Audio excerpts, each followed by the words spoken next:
Welcome students. In this video we will discuss about the universe and we will discuss Big Bang theory, and apart from that we will little bit discuss steady state theory, eternal inflation, oscillatory universe and exotic theory. These are not the vast theory, but on focus we have to complete the big bang theory. तो आइए हम लोग इस पर discuss करते हैं। पूरी तरह से यूनिवर्स का अगर कल्पना किया जाए तो साइंटिस्टों ने एक सिद्धांत के रूप में बिग बैंग थ्योरी को लाया, जिसको हम लोग कहते हैं महाविस्फोट का सिद्धांत। इसी से हम लोग का यूनिवर्स का कल्पना किया जा सका। एक्चुअली हुआ क्या कि यूनिवर्स जो वर्ड है, ये यूनिवर्स बहुत ही ज्यादा कॉम्प्लेक्सिटी की तरफ एक ऑब्जेक्ट को माना गया है। यानी कि अगर हम लोग एस्ट्रॉइड्स, प्लैनेट्स, सन, सैटेलाइट, ये सब को मिलाएं तो हम लोग का सौर मंडल बनता है। हम लोग का क्या बनता है? Solar system. और ये सोलर सिस्टम किसी गैलेक्सी में होगा और ये गैलेक्सी बहुत सारा क्लस्टर गैलेक्सी में कंबाइन किया गया होगा और ये क्लस्टर फिर सुपर क्लस्टर में कन्वर्ट हुआ है। यानी कि हम लोग छोटे से बृहद पैमाने पे जा रहे हैं। तो बृहद पैमाना जो लास्ट बचता है वो यूनिवर्स के नाम से जाना जाता है। हालांकि अब जो कॉन्सेप्ट आया है यूनिवर्स ना होकर के मल्टीवर्स है। उसी कल्पना को आगे बढ़ाते हुए हम लोग जो बात किए हैं, इसका जो ओरिजिनेशन है ये बिग बैंग थ्योरी फुलफिल करता है। तो आइए हम लोग महाविस्फोट सिद्धांत को डिस्कस करते हैं। सबसे पहला चीज, महाविस्फोट सिद्धांत जो दिया हुआ है वो जॉर्ज लेमैत्रे के द्वारा दिया हुआ है। जॉर्ज लेमैत्रे ने कहा कि एक ऐसा चीज जो कि बहुत ही सघन, बहुत ही हाई डेंस्ड और हाई टेम्परेचर, अति उच्च ताप पे जो घनत्व इकट्ठा हुआ, उसी में एक अपरिचित शक्ति महाविस्फोट का कारण बनी। और उस महाविस्फोट से पहले तो ये चीज कि इसका नाम सिंगुलरिटी है, कि वो सघन और अति उच्च ताप पे जो चीज है इकट्ठा ऐसा माना गया, उसका नाम पूरा तरह से सिंगुलरिटी रखा गया। अब उसी सिंगुलरिटी में एक अपरिचित शक्ति ने महाविस्फोट कराया। अब वो महाविस्फोट इस तरह से कल टाइम टू टाइम वैरी करते गया और फैलते गया, और इस तरह से हमारा प्रेजेंट डे में हमारा यूनिवर्स इस तरह से आ पाया अस्तित्व में। तो सबसे पहला चीज, सिंगुलरिटी जब विस्फोट हुआ, जहां पे हाई डेंस था, अब ये फैलना स्टार्ट किया, तो सबसे पहले 0 सेकेंड मान के चलें, तो 0 सेकेंड से 10⁻32 सेकेंड में इन्फ्लेशन हुआ। इन्फ्लेशन मतलब स्फीतीकरण। यहां पे अति उच्च ताप फैलना स्टार्ट किया, क्योंकि विस्फोट हुआ, बहुत ज्यादा ही एनर्जी निकला। अब यह स्फीतीकरण के फलस्वरूप हुआ क्या कि 10⁻6 सेकेंड में प्रोटॉन का जन्म हुआ। यहां पे प्रोटॉन का जन्म हुआ। अब प्रोटॉन का जो जन्म हुआ 10⁻6 पे, अब ये धीरे धीरे टाइम टू टाइम अपना 0.01 सेकेंड में ये कंबाइन किया, यानी कि H+ कंबाइन करने के लिए रिएक्शन करने लगे। अब कुछ समय अंतराल पे, यानी कि 3 मिनट्स में ये न्यूक्लियर फ्यूजन, यानी कि न्यूक्लियर फ्यूजन नाभिकीय संलयन और ज्यादा ब्रॉड लेवल पे होने लगा।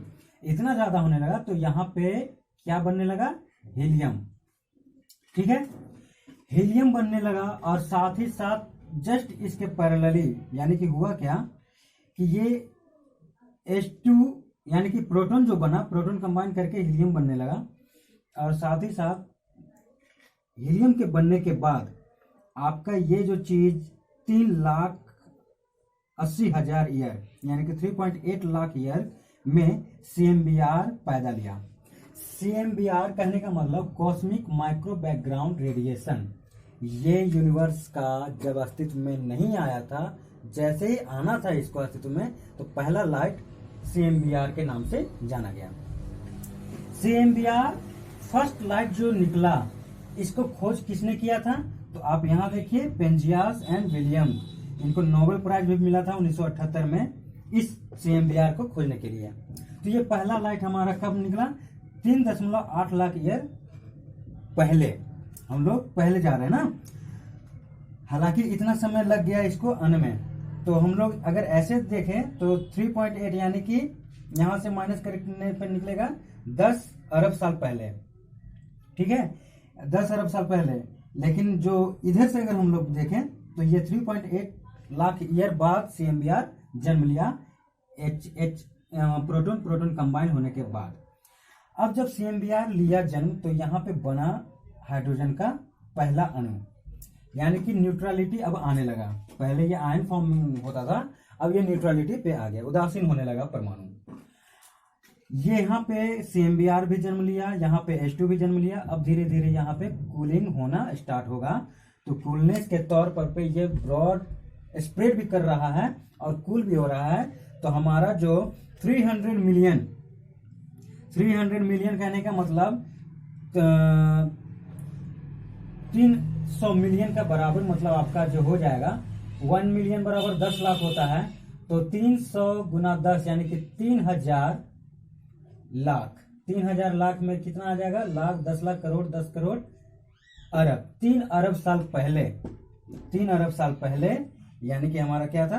3 अरब साल पे हमारा फर्स्ट गैलेक्सी मिला, यानी कि गैलेक्सी में पहला तारा का निर्माण हुआ यहाँ पे।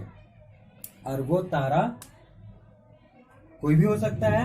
फर्स्ट तारा निकलते गया और तारा बनते गए और लास्टली हम लोग का जो 13.8 साल पे 13.8 बिलियन ईयर पे हमारा सुपर क्लस्टर का फॉर्मेशन हुआ।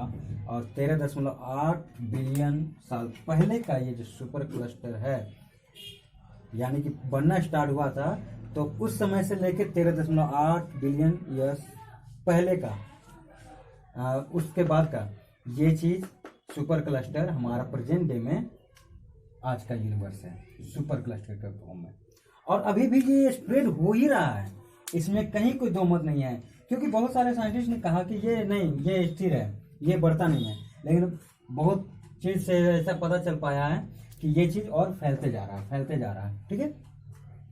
तो इसमें कुछ कुछ और भी सिद्धांत लाए गए हैं। अब इसमें अगर बात करें तो जो यूनिवर्स का परिकल्पना था, यूनिवर्स जैसा कल्पना किया गया, उसके लिए खास वर्ड कॉस्मोस हम लोग दिए हैं। लेकिन कॉस्मोस का जो कंसेप्ट लाया, ये टॉलमी का कहना था कि पृथ्वी पूरे यूनिवर्स के केंद्र में है और सूर्य और आगे का ग्रह, यानी कि अगल बगल का ग्रह जितने भी हैं, सूर्य और ग्रह पृथ्वी के चक्कर काट रहे हैं, यानी कि पृथ्वी को धुरी माना गया, सेंटर। लेकिन जब निकोलस कोपरनिकस आए, जिनको हम फादर ऑफ ज्योग्राफी कहें, इन्होंने बहुत क्रांति लाया।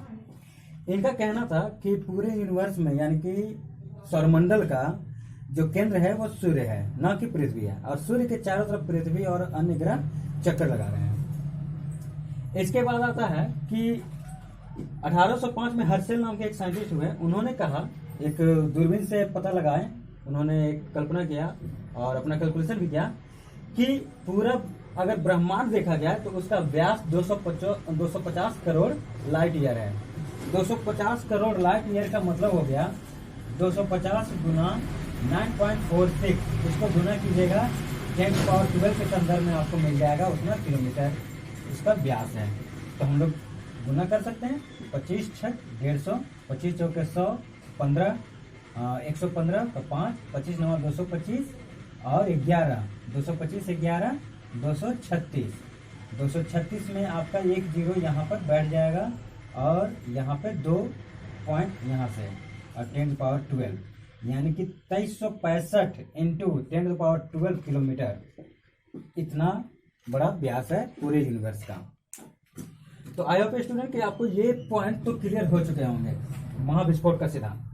लेकिन अब इसमें क्या बोला जा रहा है कि साम्यावस्था का सिद्धांत में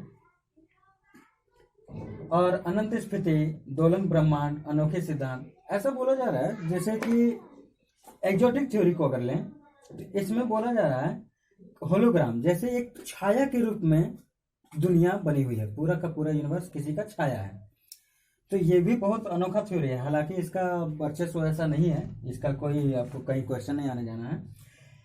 फिर उसके बाद कहता है कि क्रिएशनिज्म कहने का मतलब कोई ना कोई शक्ति तो ऐसी होगी जो जिन्होंने पूरा विश्व को, पूरा ब्रह्मांड को रचा। तो यानी कि कहीं ना कहीं ये एग्जिस्टेंस पे बात कर रहा है और ये नॉन एग्जिस्टेंस पे बात कर रहा है। ये इन्होंने बताया कि वो छाया है और इस थ्योरी में बताया गया कि ये रियल एग्जिस्ट कर रहा है।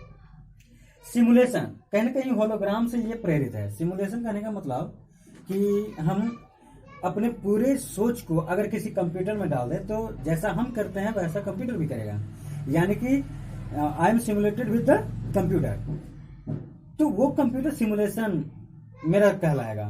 तो वैसा ही कहीं ना कहीं कोई यूनिवर्स है या किसी का कल्पना है जिसमें वो पूरा ब्रह्मांड फिट है। तो जैसा कि महाविष्णु के नाम से ऐसा शक्ति बोला गया कि महाविष्णु के पूरे दिमाग में ऐसा चल रहा है तो हम लोग हैं, तो ऐसा कल्पना किया गया है। इसके बाद आता है ऑस्किलेटरी यूनिवर्स। ऑस्किलेटरी यूनिवर्स में कहा गया कि पूरा ब्रह्मांड एक दोलन के जैसा स्थित है, यानी कि वो डोल रहा है, ठीक है, और वो डोल रहा है तो इस तरह से हर चीज दोहराया जाता है, इतिहास दोहराता है, बहुत चीज दोहराया जाता है। ऐसा परिघटना हम लोग के सामने कभी कभी आता है कि वो चीज दोहराया जाता है। ऑस्किलेटरी यूनिवर्स में है क्या कि ये जो सिस्टम है बिग बैंग थ्योरी का, मानते हैं कि ये सिंगुलरिटी से फैल रहा है, लेकिन एक समय के लिए फिर से प्रलय होगा और एक पॉइंट पे फिर से सिंगुलरिटी का फॉर्मेशन होगा और फिर कुछ समय बाद फिर से ये बिग बैंग महाविस्फोट होगा और फिर से ये तय किया जाएगा कि और बनते रहेगा, और ये कंटिन्यूअसली हो रहा है। तो ये दोलन का सिद्धांत यानी कि दोलन ब्रह्मांड का कल्पना किया गया।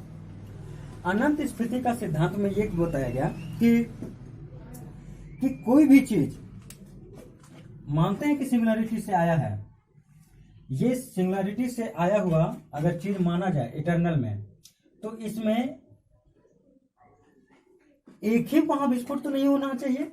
अगर सिमिलरिटी फटता है, महाविस्फोट होता है, तो ये इस डायरेक्शन में ही क्यों, इस डायरेक्शन में क्यों नहीं, या इस डायरेक्शन में क्यों नहीं, तो ये चारों तरफ से भी हो सकता है ना। तो ये अनंत स्फीति का सिद्धांत ये कहता है, और बात भी सही हो सकती है। क्यों हम माने कि सिमिलरिटी से केवल एक ही यूनिवर्स क्रिएट हुआ होगा, क्योंकि ऐसा माना जाता है कि वो हमारे पूरा यूनिवर्स में बहुत सारा यूनिवर्स है। यूनिवर्स मतलब एक है, लेकिन हम लोग मल्टीवर्स के भी कॉन्सेप्ट में आए हुए हैं, तो यूनिवर्स मिलाकर के मल्टीवर्स अनंत स्फीति का कॉन्सेप्ट है ये। उसके बाद स्टेडी स्टेट थ्योरी ये कहता है कि ये जो सिंगुलरिटी से ठीक है ब्रह्मांड बना, तो ये कहीं पे प्रलय नहीं होगा, कहीं पे शांत नहीं होगा, ये फैल रहा है अनंत काल तक ये फैलते रहेगा, इसका कहीं कोई रुकना संभव नहीं है, ये स्टेडी स्टेट थ्योरी कहता है। तो आई होप स्टूडेंट कि आप लोग को ये जो थ्योरी है इसमें मेन जो हम लोग को समझना था ये महाविस्फोट की थ्योरी, बाकी ये सब छोटे छोटे थ्योरी हैं, ये सब के बारे में उतना जानना, बस थोड़ा सा नॉलेज रखिए, बाकी ये सब चीज़ आपको क्लियर होना चाहिए। तो मिलते हैं नेक्स्ट वीडियो में नए टॉपिक के साथ। Thank you.